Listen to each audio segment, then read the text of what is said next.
सुटला सुटला असरा माता केसरी सन 2025 आणि या मैदानातला शेवटचा सेमी सुटला। सुंदर अशा गाड्या पळतात, सुंदर गाड्यात सुंदर अशी लढत चालू आहे। कोण होतो या ठिकाणी फायनलला पात्र?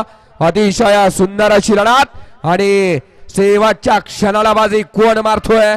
आणि बाजी मारली, माग पळत होता पण निकालात घुसला, निकाल गेला एसटीसीच्या कॅमेऱ्यात। काटा आणि किर्र लढत झाली। चला क्वार्टर आणि फायनलचे बैलगाडी मालक स्टेजचा मार्ग धरा।